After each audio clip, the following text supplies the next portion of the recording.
I'm just letting 3 people in.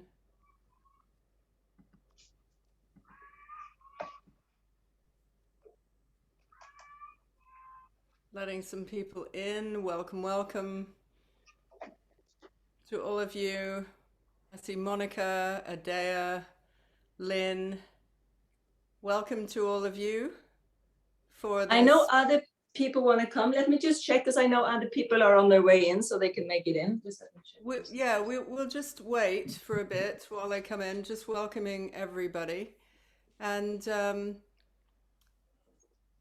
just to say that we are welcoming you on the Eve of Samhain. And Eves are really important in the ancient ways. It was always this time of transition into a portal and then out of a portal. And so the Eves, often when you think of May Eve, it was a very sacred time. Beltane Eve, Eve of Lammas, Lammas Eve, and this is indeed Samhain Eve. So delighted to be here with all of you. I'm now going to stream this to Facebook, so this is just a little bit of the technicalities while I come back in.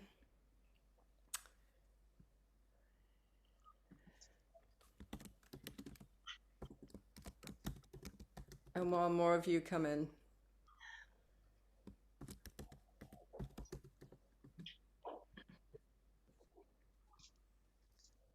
Okay.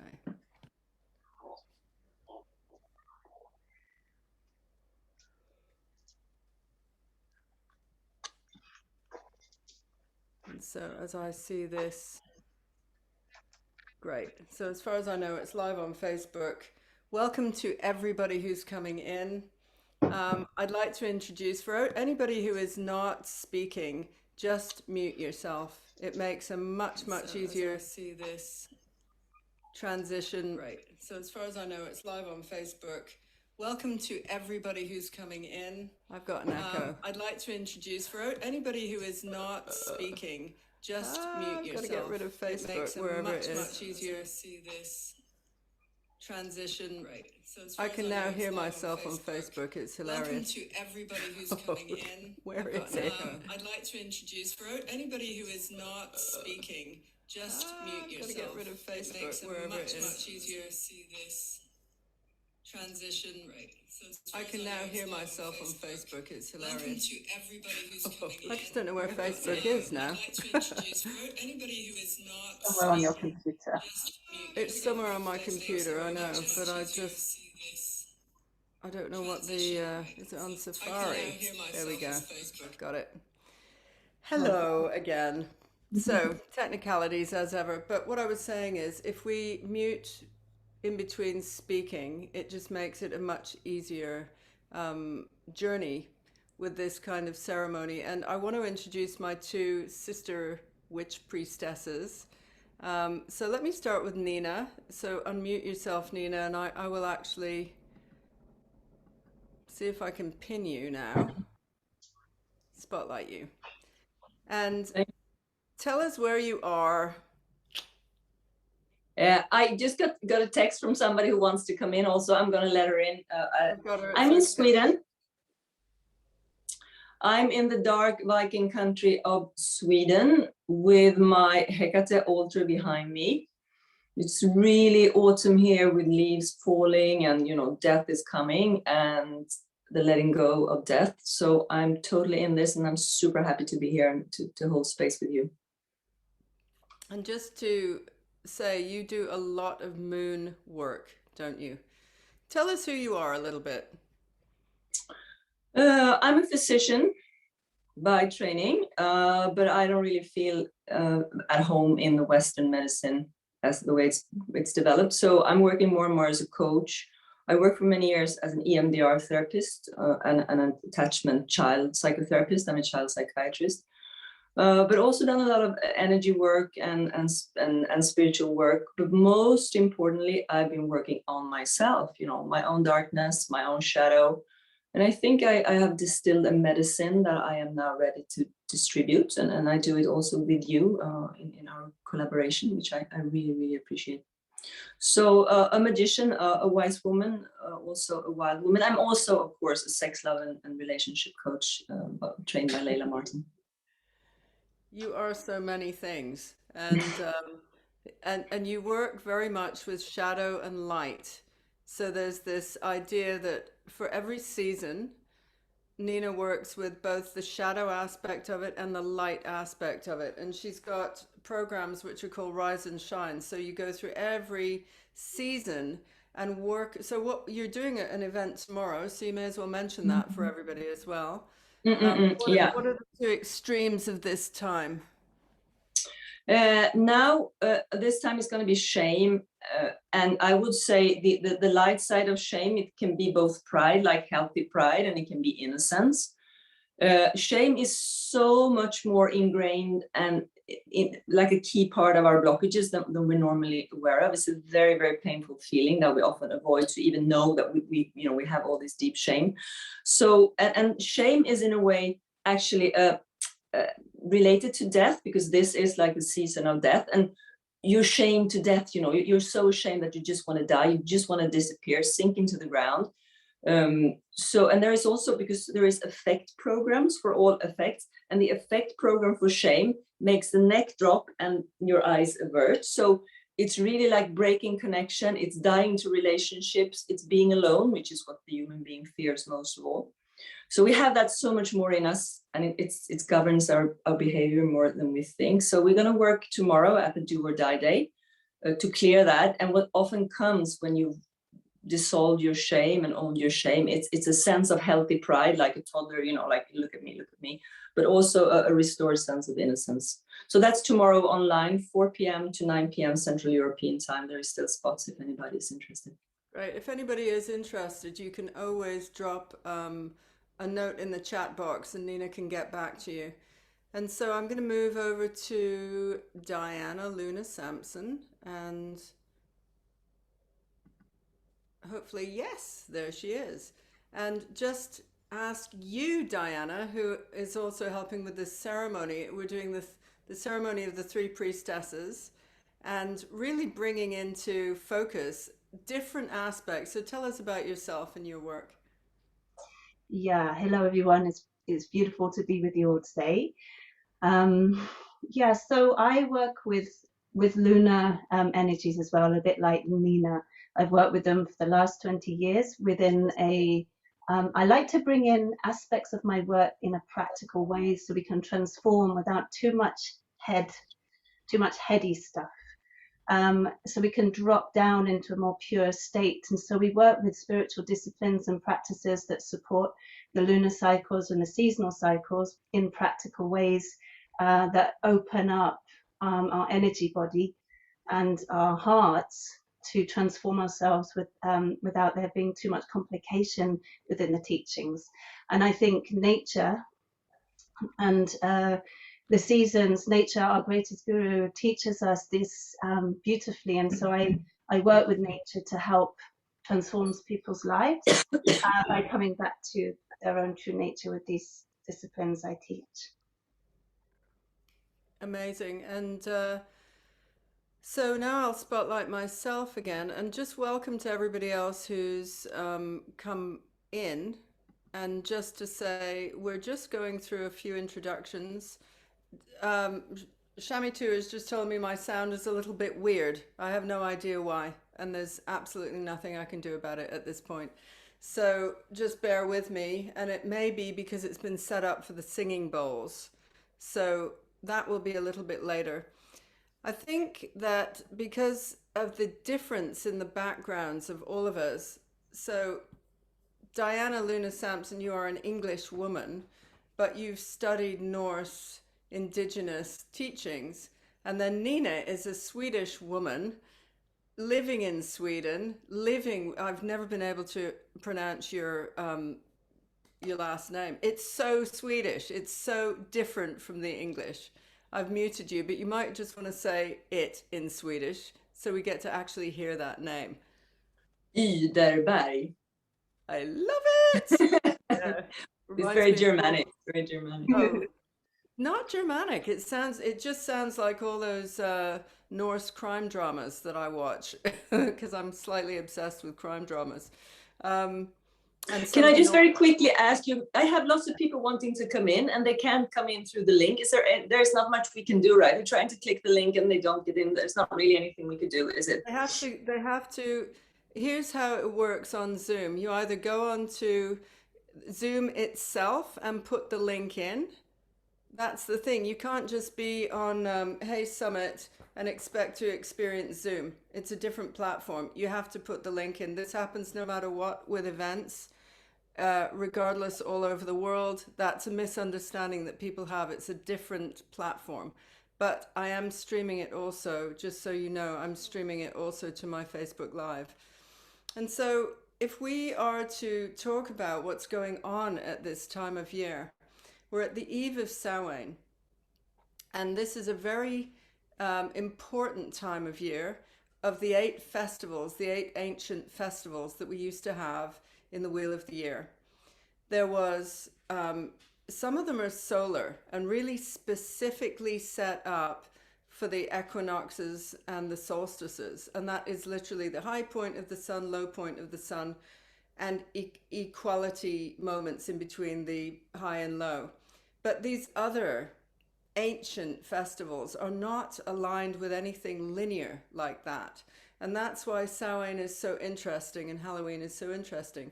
It would have been aligned with the lunar association of this time. However, when everybody negotiates into a new calendar, even though this is the Witches' New Year or the Celtic New Year, everybody has an agreement that it's October 31st, right? So I'm even seeing all the little kids there. England has gone bananas with Halloween over the years that I've lived here, because I used to live in Canada years ago, and it's the biggest festival. Like, you'll see it as the biggest festival. People actually decorate their houses. But in England, it's taken a while. Actually, the roots of Samhain come from Ireland. It's a Celtic festival. It took place for hundreds of thousands, dare we say not millions of years, before the Georgian and Gregorian calendars came into being. And what we have is there's this natural moment. When I see England right now, I'm looking out my window, the leaves have turned orange. They're going to fall, but they have not fallen yet. This is not winter. It's definitely not winter. And part of the interesting aspect of that is we used to have our new year pre-winter. And think about the difference in the feel of that. We would have had 3 harvests. We talk about the 3 harvests in the year and then winter. And that point, if we look at it the old way, this is the beginning. This is actually the beginning when you look at all the juiciness that you've had throughout the year, all the teachings, all the learning, all the aspects that have worked for you. And just like the seeds and the plants that you've taken all the way through the year, this is a time for preserving. And you preserve them into the dark. And the dark is a space of creation for next year. So rather than New Year being in winter, like the coldest part of the year, and I know in America it's freezing, I'm sure it is in Sweden too, January, imagine the mindset shift that's happened over these few hundred years since we've had that happening, whereas the tens of thousands, hundreds of thousands of years prior to that, this was a new year, right now. This was a celebration. It was a fire festival. And everybody was gathering all the seeds and the final preparations. In Celtic times, they did not war in the winter. So the Celts were kind of interesting. They chose never to fight. You know that thing of don't pick on somebody or go pick on somebody your own size. Well, the idea was there was a nobility to fighting. And you wouldn't fight anybody who wasn't literally your own size. And you wouldn't fight in the winter. Why? Because this was the time when you would finish all of that. You would go back to the families.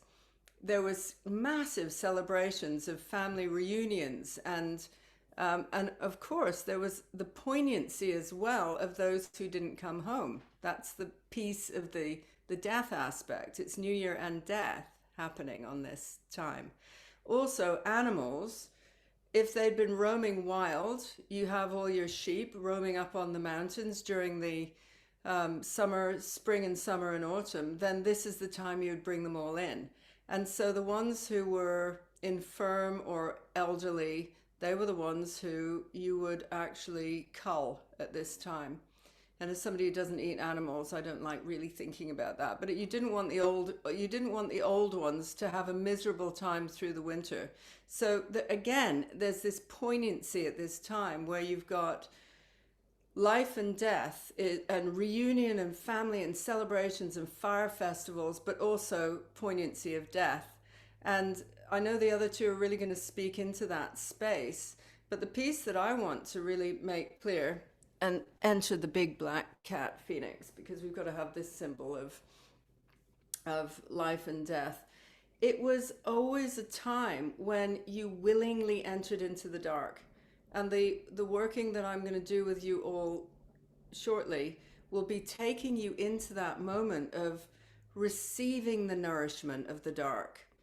People used to bury the apples and all the root vegetables in earth holes in the ground, in baskets. And there was this idea of putting all the nourishment into the earth, into the dark, and so that it would last through this dark period. And in the dark, life is born. That's one of the most ancient teachings of Wicca, which is my path. Very much to do with why are we afraid of the dark? Because that's the place of creation. And it's the womb space, and the spark of light that happens in the womb space is life itself. And it doesn't happen in the light. Light happens in the dark. So we've got a very different view of the dark. This is a point when we can actually willingly go into the dark and experience life itself. And we get to do things like nourish ourselves and stop focusing on exterior things, because the summer is a bit like this. You're just like, ooh, party, people, focus. Now it's coming in and really starting to take on, who am I really? What do I want to take into the next year? What are the pieces that I need to prune off? So there's a big pruning element in the teachings right now. And that also, when you take that into New Earth business, New Earth concepts of what makes a powerful, potent leader, there are times when you've got to let go of something. So it's the letting go time. You can look at all the different strands of the work that you do, and then you can see which are the ones that you really want to take through to next year and to create those seeds of vibrancy. And so with that in mind, I think I'll start with, I'll do a re-welcoming, because I see Sally Shakti has arrived as well. Welcome to all of those who have just arrived. It's great to see you. I know you're all over the world, so it would be great actually if you would just put in the chat, where are you? Where are you in the world? Because I'm in London at sunset on a beautiful sunny autumn day. Just be amazing to see where our people are coming in from, because I know some of you are miles away. Costa Rica at breakfast, Sally Shakti. Katarina is in Sweden. Angela is in Sweden.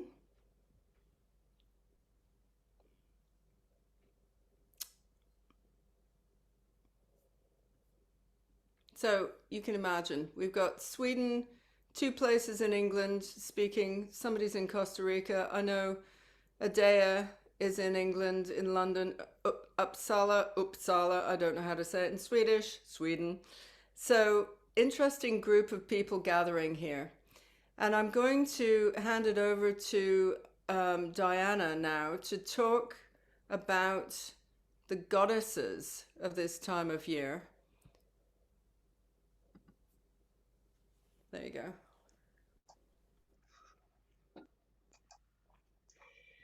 Well, the goddesses at this time of year were definitely goddesses that represented the dark and death.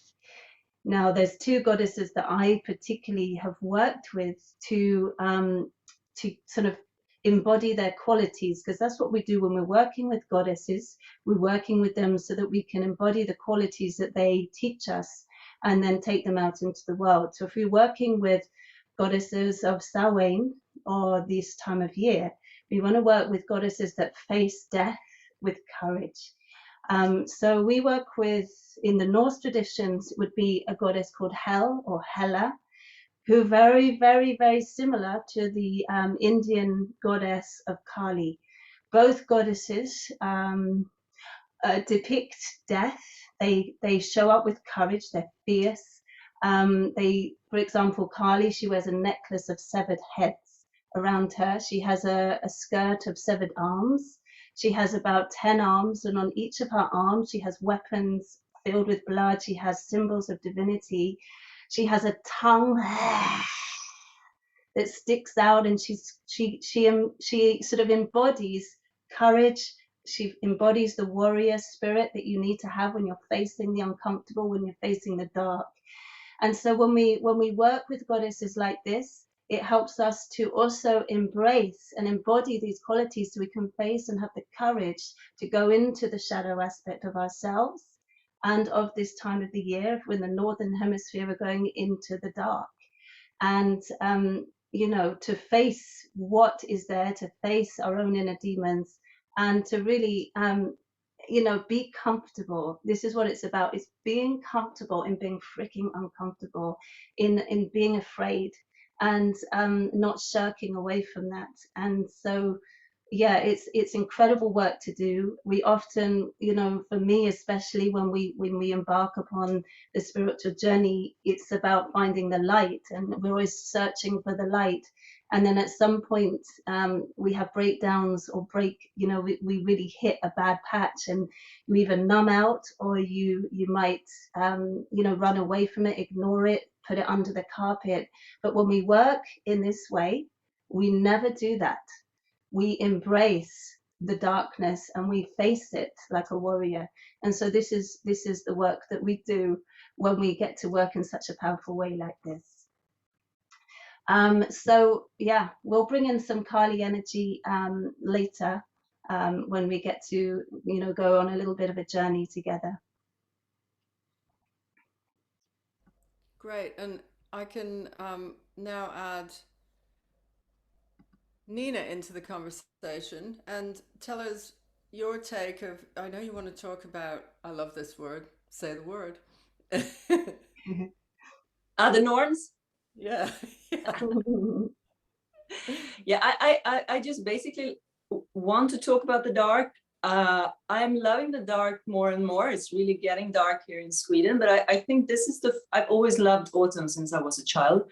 But this is really the first time I feel like the force and the pull and the pleasure in going into this dark, moist earth and sort of actually becoming one with it. And we are we are from the earth. We're born from the earth. Our bodies are made from the earth. It's not only that we belong to her, we are her. So I'm experiencing that more and more. And being a psychotherapist, of course, my work has been a lot with these really core, dark shadows, wounds, pains, to go in there and to face them bravely, as you said, Diana. And the energy and, the treasures that are in the dark, they are just amazing. So I could talk about that forever. But what came today when I was just tuning into this thing, it was a bit surprisingly, it was the three norns for all you Swedes, de tre nornorna. They're called Urd, Verdandi, and Skuld.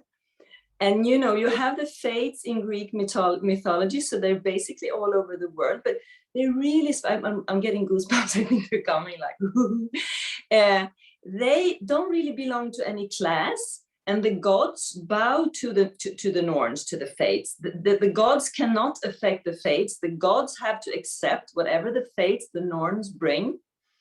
And the Norns, Urd, Verdandi, and Skuld, their names are basically the past, the present, and the future. So they're linked to the past, the present, and the future. And they are those who weave the thread of destiny. And they come to the child as it's born to decide how long it's going to live.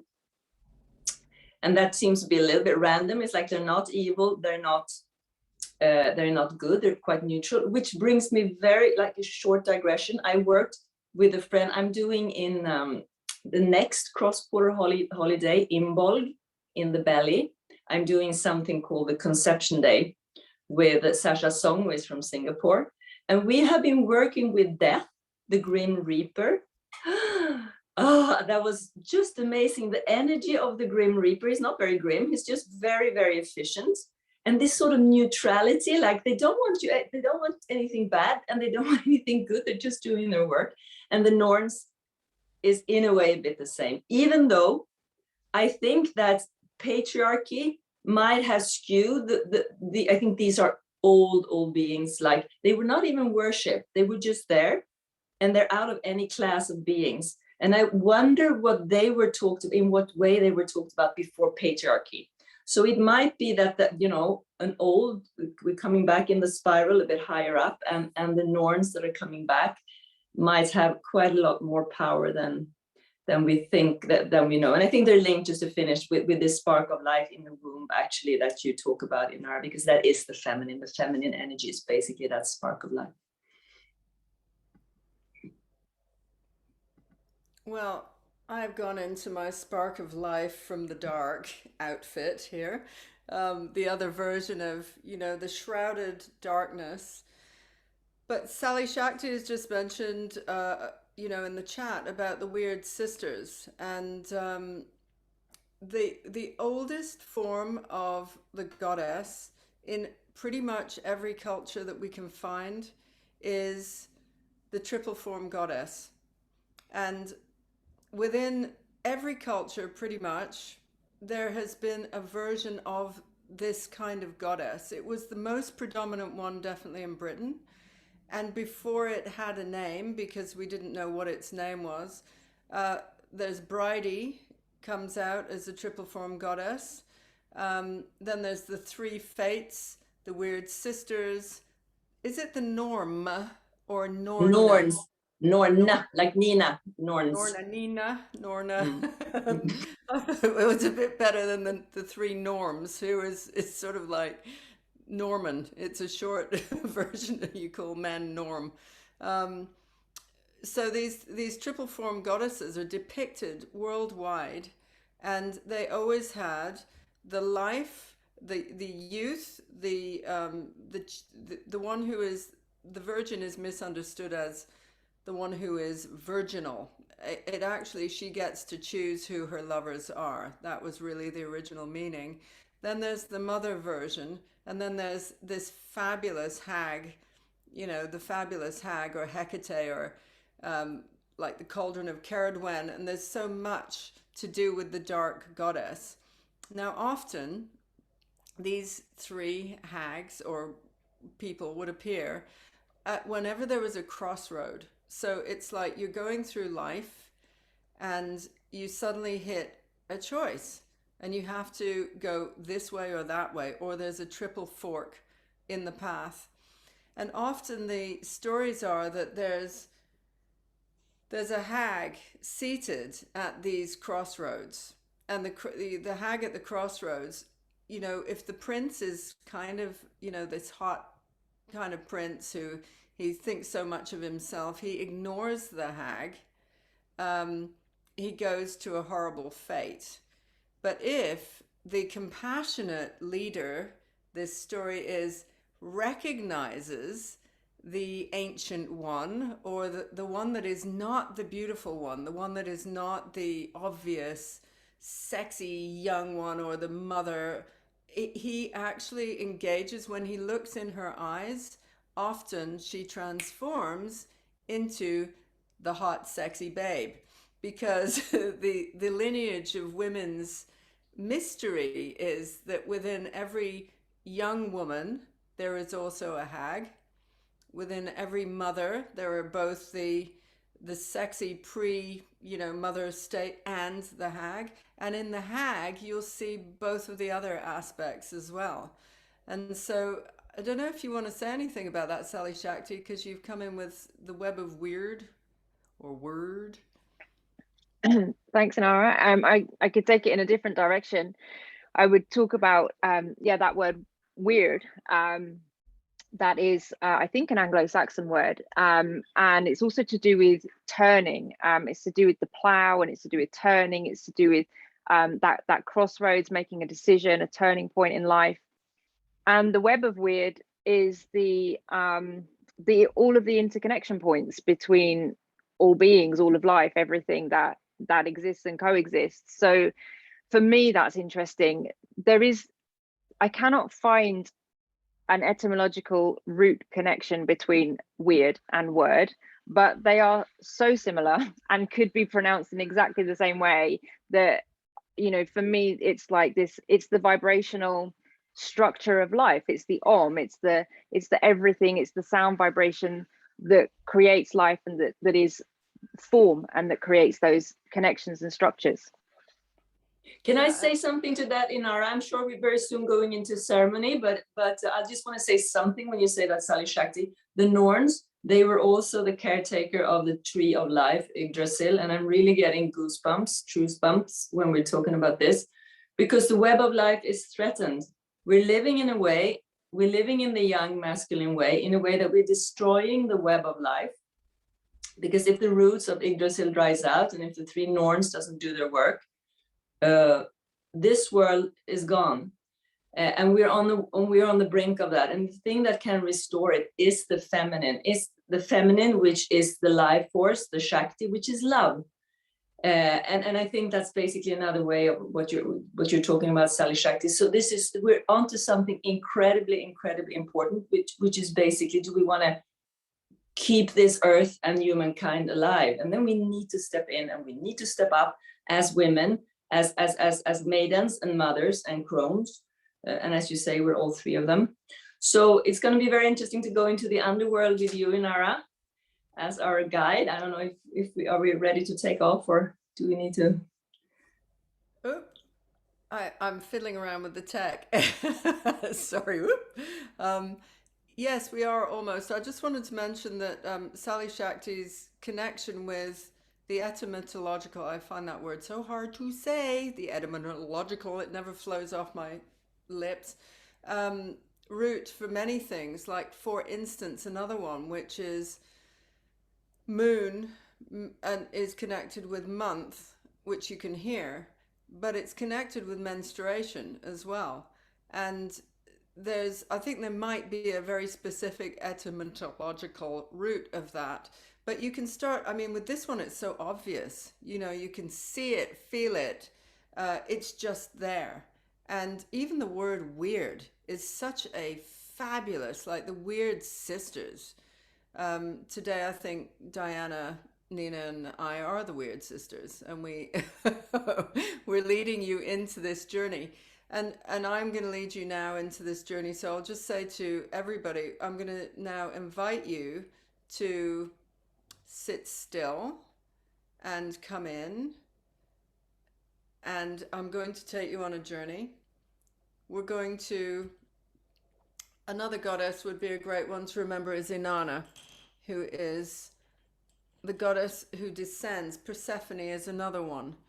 There's all these goddesses who descend in order to find the juice beneath, in the underworld. And so in a way, we are going into the underworld, and I'm going to take you there with my, I'm going to see what I can do here. Can I do this? Does this work? Oh, good grief. All right. Well, I'm going to therefore add the other Weird Sister, because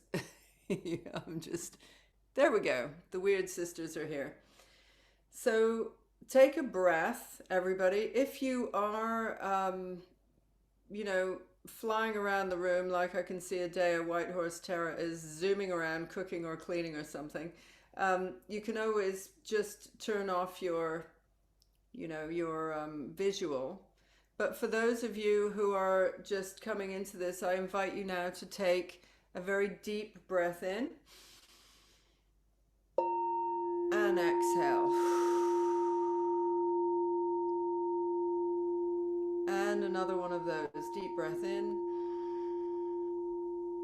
and exhale.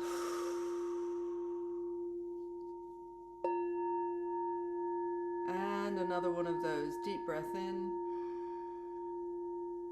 and exhale. Now we're going to do pretty much what the breath work of this time of year is. You're going to breathe in to every cell of your body as deeply as you can and sip in more and more breaths. You're taking in everything you've experienced this year, all the goodness. So breathe in as deeply as you can and then sip some more breaths and then hold.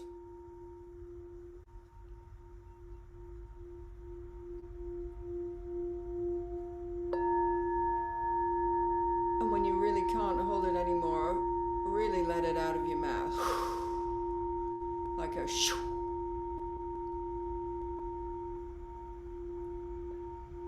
We know this is a very shamanic sound. We've got Shami 2 with us, who's used to doing many shoo. It's a sound of letting go, and this is the season of letting go. So we're going to do another one of those. I invite you to breathe into every cell of your body. And then sip another breath. And another one. And hold.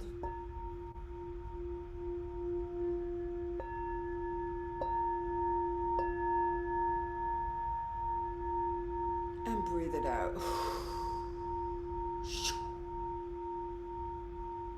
And now, as you keep your eyes shut, uncross your legs and your hands, focusing on the back area of your body. We're going to breathe into the back of the eyes,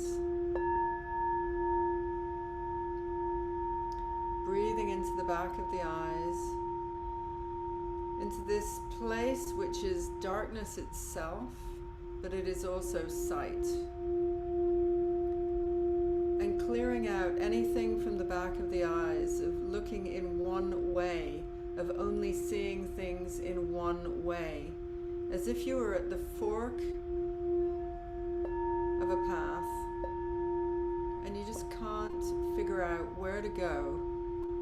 Send out black smoke out of your eyes, like blow it out. And again, breathing into the back of the heart and the back of the eyes, opening up back spaces which have not been used for a very long time, entering into the back places, opening these spaces up and clearing them out, all the dusty cobwebs. So blow out like black smoke out of your mouth. And you find yourself on a hill in some woods. And as you're breathing in and out, you're starting to connect with the rhythm of your heartbeat. You hear it like a drum.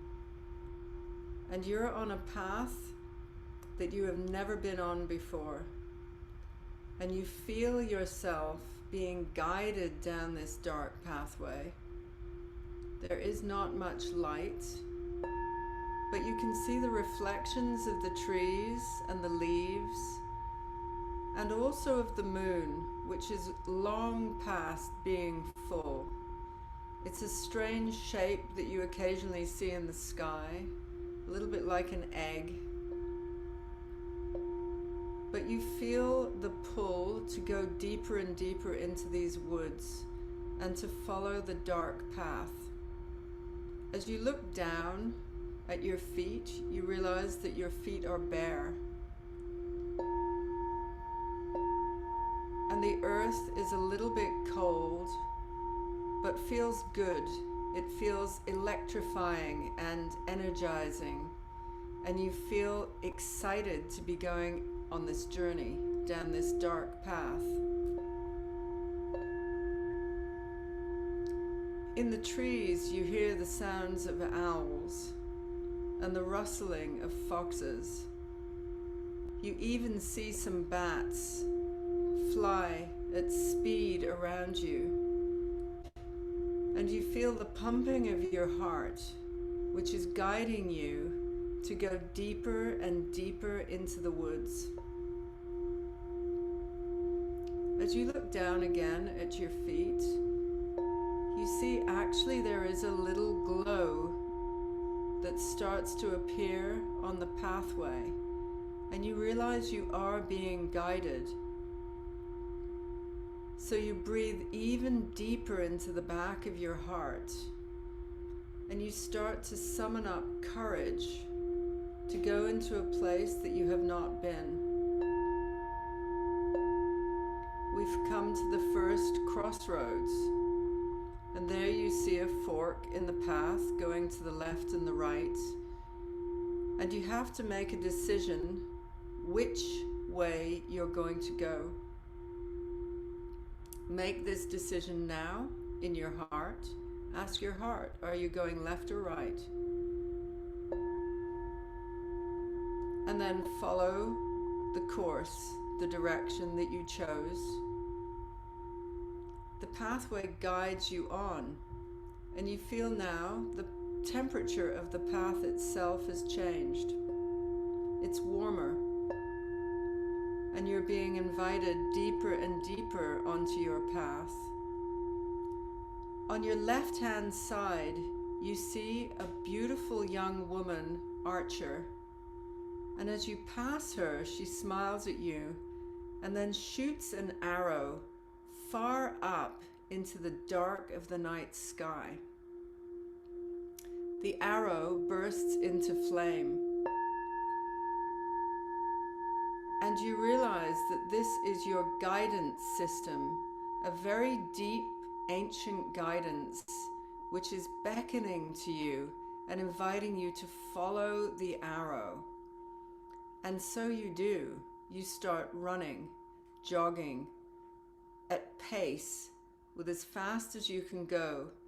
And when you arrive where the arrow has landed, there is a fire already starting. You see the fire start to build and glow. It crackles, and it's fascinating. And the guardian of the fire is standing there, the first animal on your path. Notice who and what this animal is.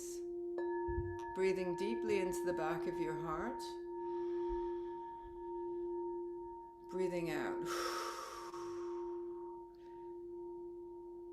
Allow the guardian of this space to come close to you, so close that you can touch it. You can smell it. And the guardian says to you, there is something that you need to let go of at this time in order to move forward on your path. This friendly guardian, who is a guide, is helping you to understand that you cannot go on this path with such a heavy burden as you've been carrying. And in that moment, you're able to experience the weight of what you've been feeling. Allow yourself to experience the weight of this thing that you need to let go of. So breathing deeply into your body now. Notice where this is showing up in your body. Just ask your body to guide you. Ask the question, what do I need to let go of at this time?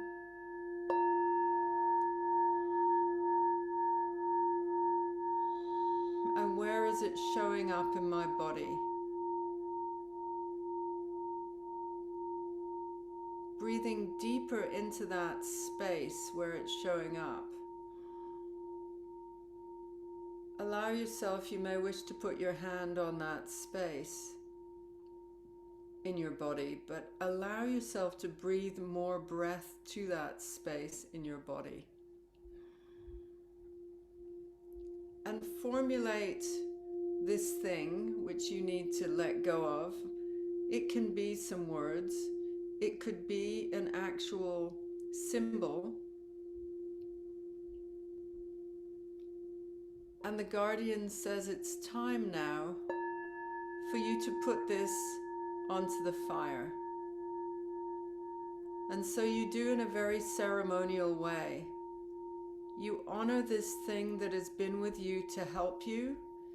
Perhaps you've misunderstood the helping nature of it. It was a protection.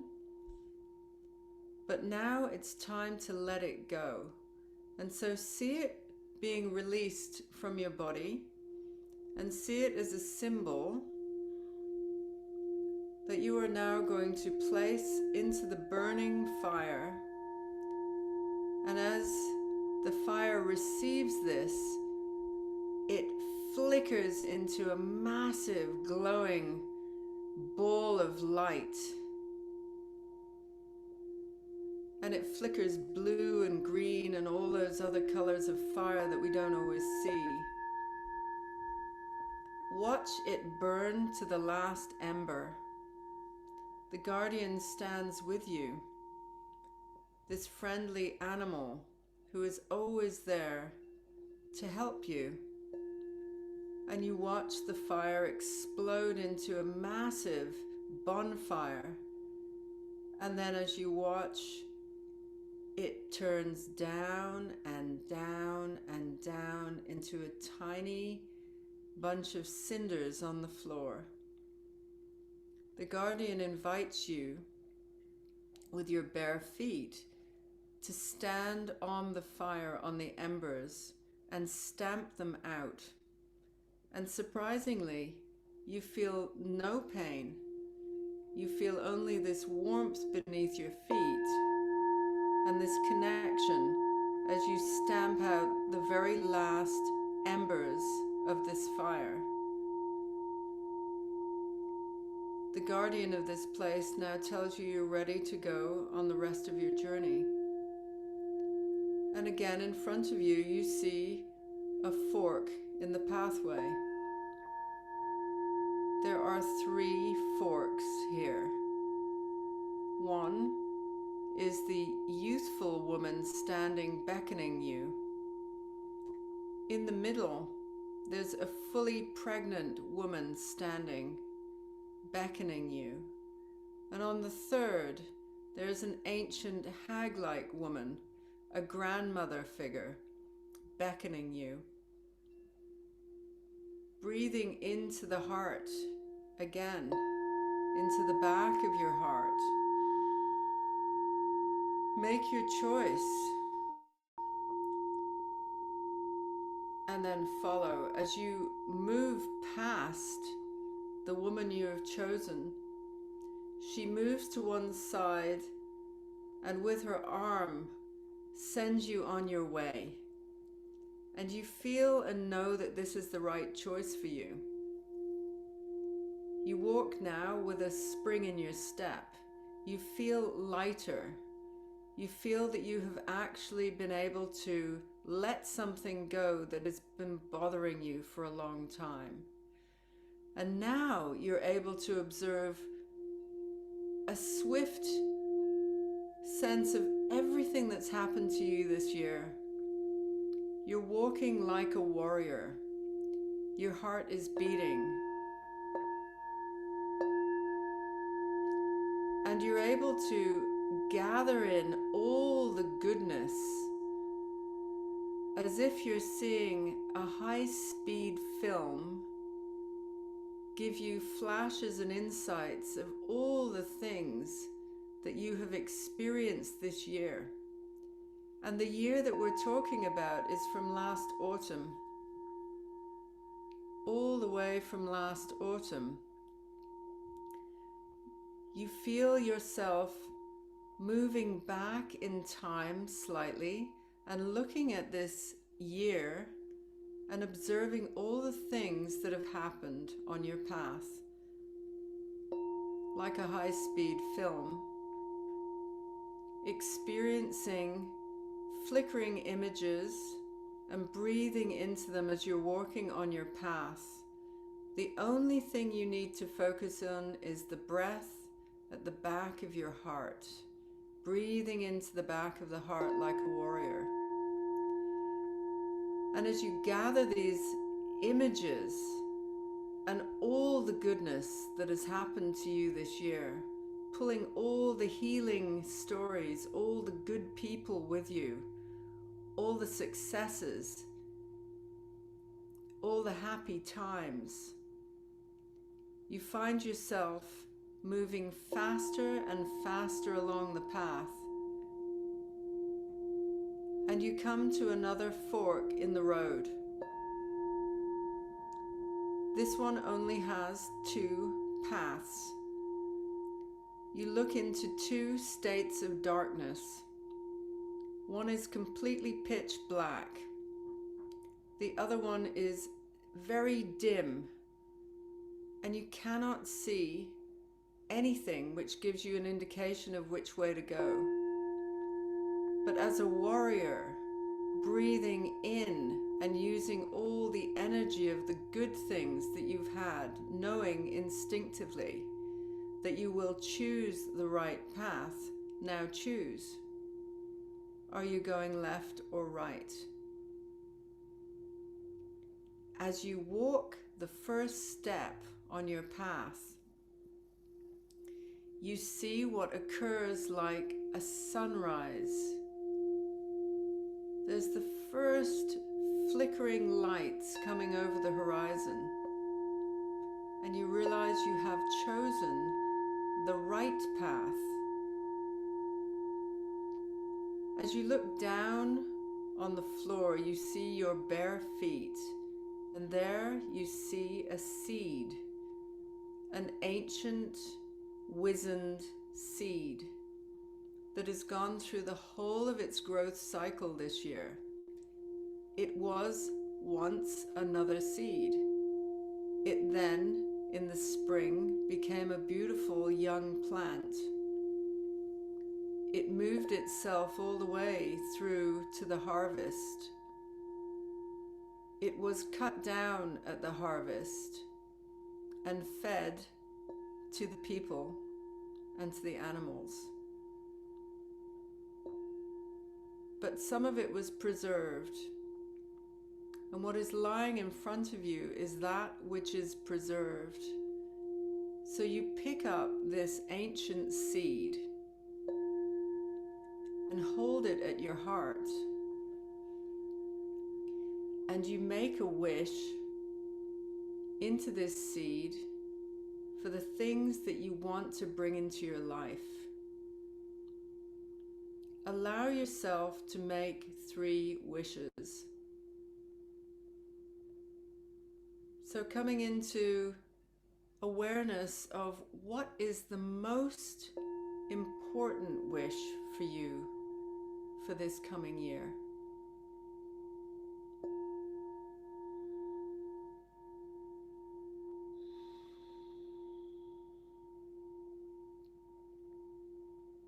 And squeezing the seed tightly, place it on your heart, and you feel a ray of light beaming into the center of your heart from this seed as the first wish is received. Then taking a deep breath, exhale. And now allow the second wish to come forward. What is the second thing you wish to activate in the coming year? Squeezing the seed again tightly, you allow this to come into awareness.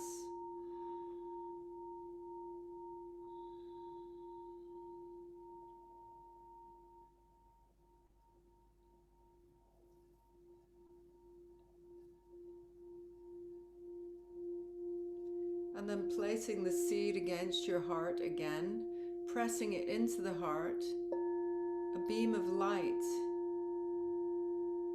is sent straight from the seed back into the back of your heart, and you feel it received.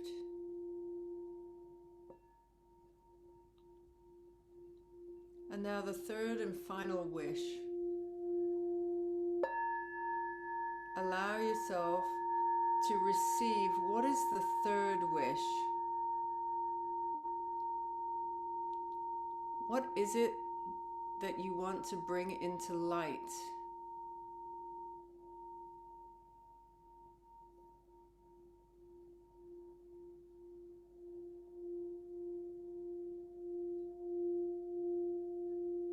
Allow yourself to squeeze the seed again and pressing it against your heart. You experience the third beam of light which shoots backwards into the back space of your heart. And as you feel yourself pressing the seed, you realize there is nothing in your hand. The seed, being an energetic seed, has been received completely into the heart space, moving back into the spaces that you have not yet accessed. The seed has been planted for next year's springtime. Experience the seed moving backwards as you breathe into the space behind your heart.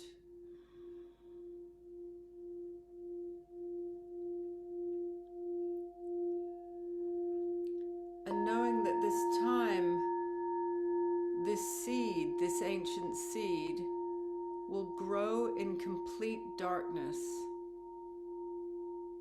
The seed has been planted, and your job, the only job, is to nourish it.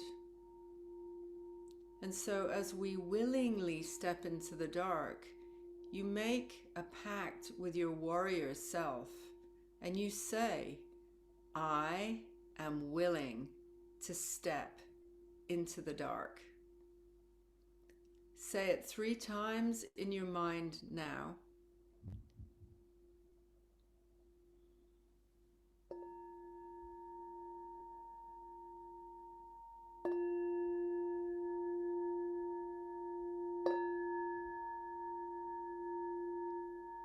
And feel a little shudder in that space behind your heart, where this seed will grow all the way through to spring.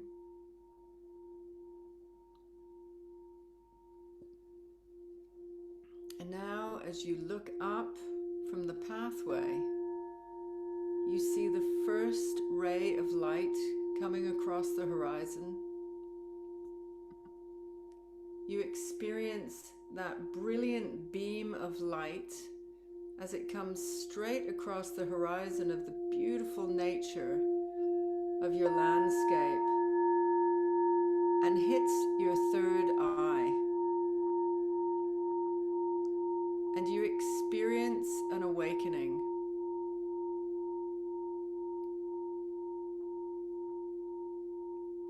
Allow yourself to experience knowing that all is well, that all is dark, and there is nothing for you to do.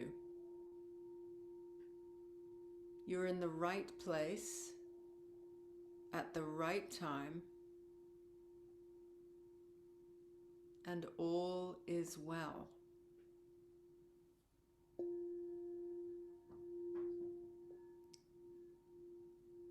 So with your eyes shut now, you can rub your hands together, creating and generating heat, and then place your palms over your closed eyes, breathing in and exhale. And keeping your eyes shut, another one of those. Really generate heat. This is how we keep warm in the winter. Placing your palms over your closed eyes, breathe in and exhale. And one more of those. Generate heat. Placing your palms over your closed eyes. Breathe in and exhale.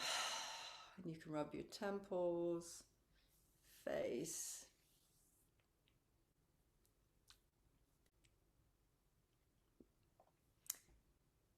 And allow yourself to gradually come back into the space.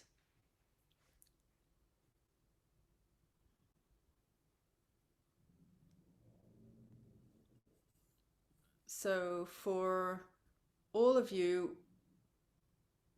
this has been an hour now, but the Weird Sisters are going to speak for another 15 minutes to just be here, and you can ask questions, can say what that experience was like for you. Anybody who would like to share something after that or speak to one of us in particular, please go ahead. What I'll do is perhaps I can go back and fiddle with the tech, see what I can do. So if I remove the spotlights, oh, I just removed myself, that was all. Let's see if we can see everybody. No, I've just got Nina. What's going on? Now I've got But me. I can share a little bit to warm up the space. Yeah, go for it. It was so real. And all the things you told us to do, I really felt how they happened. But like on a broader context, I also feel how much I long for this. This is the feminine. This is yin. This is rest. This is what we should be doing like 1/3 of the time as women, because otherwise we burn out.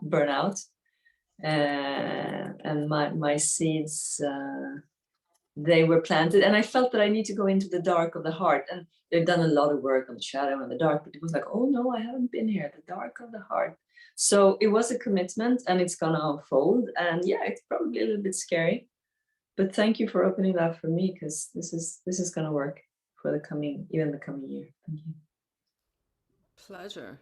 I think it's always hard to acknowledge that you have to let something go. I had this big, it's called like, I had this big, there was a lump of blood sort of at the bottom of my heart. It was really heavy before you said heavy. So this, when you have a blister, you know, but it's full of blood. So that was punctuated, and the blood went into the fire. Already, these things happened just before you said them, you know, it happened exactly that way. Yeah, That's so I dramatic letting go, but then you are dramatic. And I've noticed it's become completely dark since we've been on, and so we have literally stepped into the dark. Would anybody else like to share anything at all? Just unmute yourself and speak, and I think it will just spotlight you.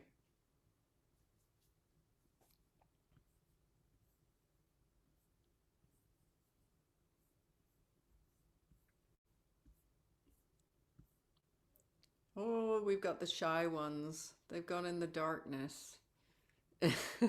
We have lots of Swedes, you know, we're not that used to speaking English. That too. Oh, yes, of course. Well, it doesn't matter. It's just sometimes nice to let's see what Diana experienced. Where are you, third weird sister? Hello, yes. So I had a beautiful, deep experience. Had a lovely black jaguar with me, very sort of dark, rich black jaguar that supported me in these realms. And you know, also part of our this time of the year is to go into the underworld and to reconnect with spirit animals that can support us, encouraged to face what we have to face. So these allies on the path are part of this journey.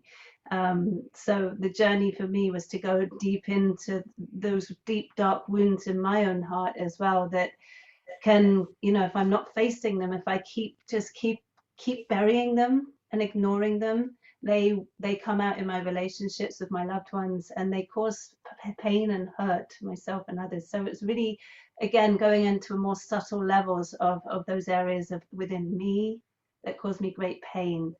And so then we do the work, we call upon Kali, we call upon Hela to also be the allies within these journeys that we go on to help us to unearth them. So thank you for being an ally for us at this time and helping us to unearth in a way that was very heart as well. It wasn't scary. It was a very kind, compassionate, supportive ally that I came across within this journey to help me. It was definitely not a Kali energy, that's for certain. But we need to call upon these goddesses as well. And also, I mean, I have a little altar up here at my partner's house, Auric, where we have loved ones that also support us at this time. It's a time when the veil is thin, and there's the traditions are to connect with those that have passed. We have Miriam, Auric's stepsister, and his mother on the altar tonight. And I really recommend those who are here to have a beautiful altar at home and to really bring them into our hearts at this time. And our ancestors who support our bloodline. The reason why we're here today is because of these wonderful people in our lives. And it's this time of remembrance that is very much a part of these traditions, to remember them.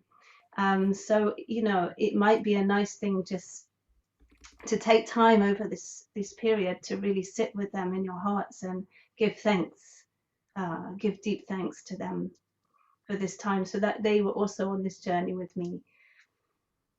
Thank you. Yeah, I would echo that as well, to say that, of course, tomorrow is Samhain, and we have an amazing shamana who will be speaking to us, Christina Miglino, who I always say Milano, because I'm always saying it like she's an Italian, but she's an American.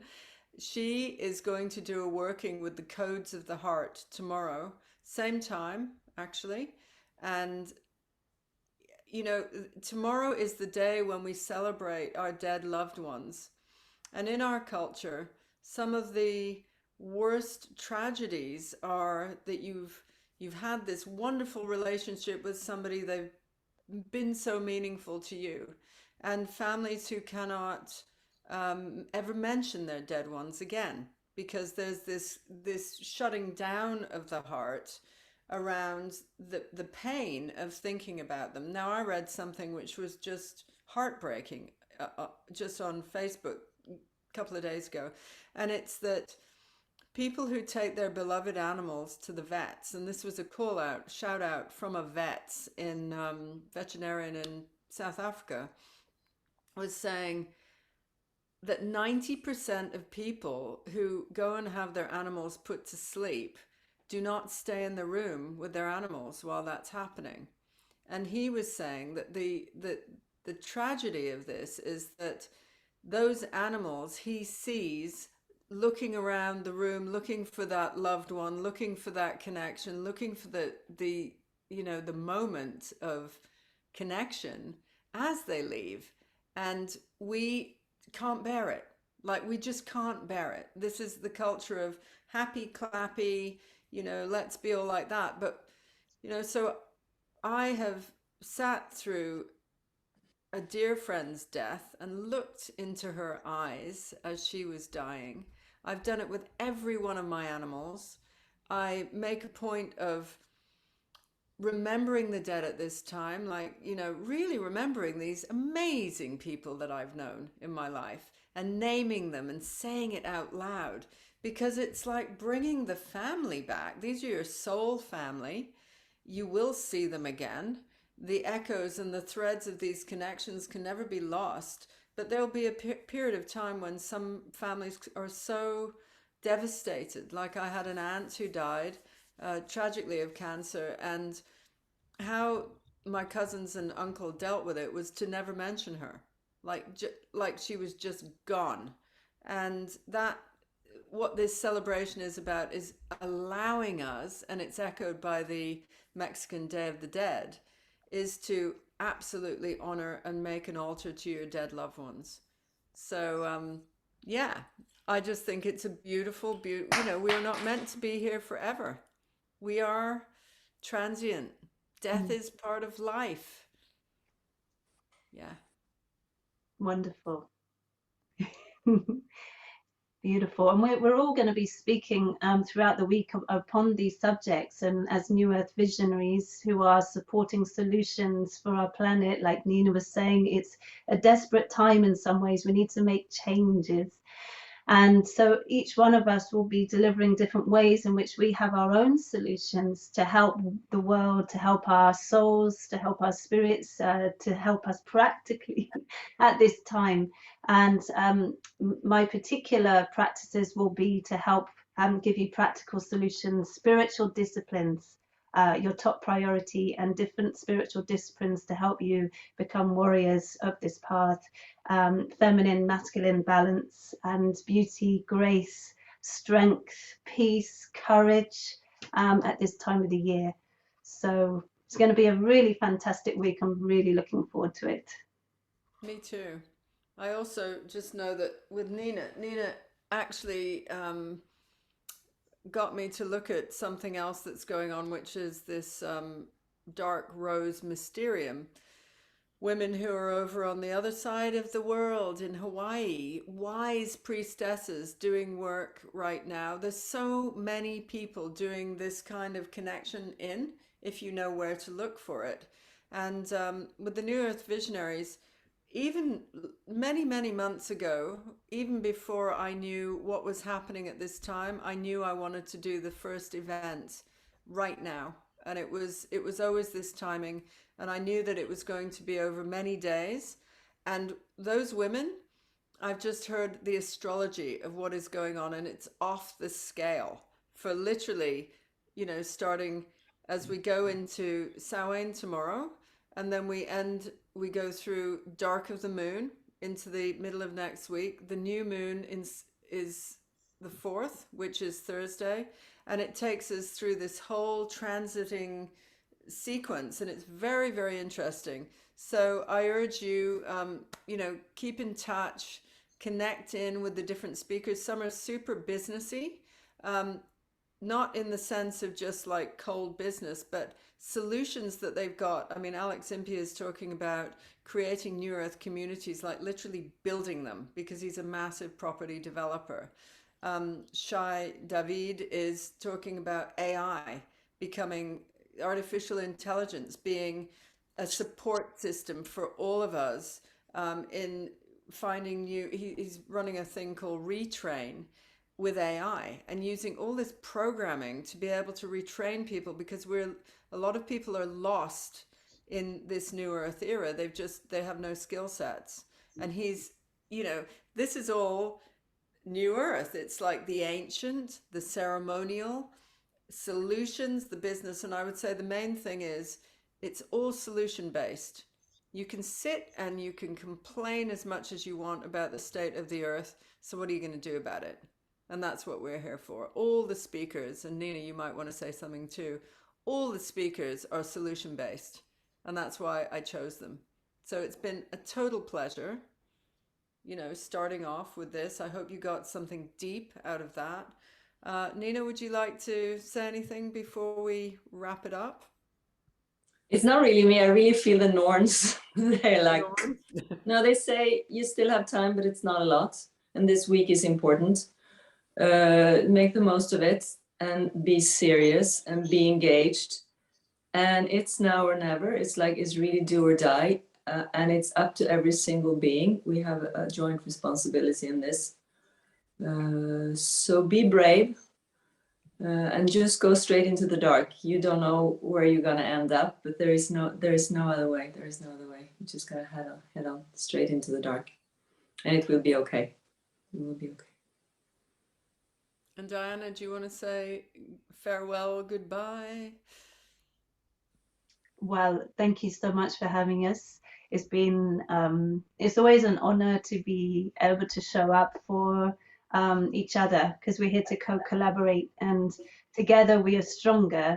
And so for everybody here that's been within this space, I felt you, I feel you, and I'd love us to go deeper into that. Let's help each other. Let's help each other with courage and strength and support, so we're not doing a lone wolves anymore. We want to be together. So thank you from the bottom of my heart. for your presence here, and really look forward to connecting with you, all of you, throughout this week. Get in touch with us, join in the collaboration so that we can raise that energy and step forward with deep honor, peace, harmony, and courage in our hearts. Thank you everyone. And I want to, before you hang up here, I want to do a shout out to Tuesday, the 2nd, at 1:38 Central European Time. That will be 12:38 for you. That's when Venus is going to be conjunct the galactic center. So that's like for the feminine on Tuesday. Do something at British 12:38, European 1:38, because it's really the essence of the feminine in conjunction with the galactic center. So that's where we can really, you know, pivot and turn it around. So remember Tuesday. It's big. It's big. Great. And yes, I'd just like to say thank you, everybody. It's been just wonderful being with you all. I always say if I was a perfume, ritual is my top note. I've been doing it for so many years. It's a natural pathway for me. I use it even in business. And so my piece will also be speaking into spiritual business, because I think spiritual business is actually the new earth way forward. So that's my piece in it. But I mean, my last 28 years of being a high priestess of Wicca and of the land, I'm now really stepping into being a high priestess of New Earth. So I invite you to just stay in touch. This is meant to be a massive give, a connection. If any of you need help, please get in touch, and enjoy your evening. Sending you so much love and light. Be Namaste. blessed. Bye. Bye.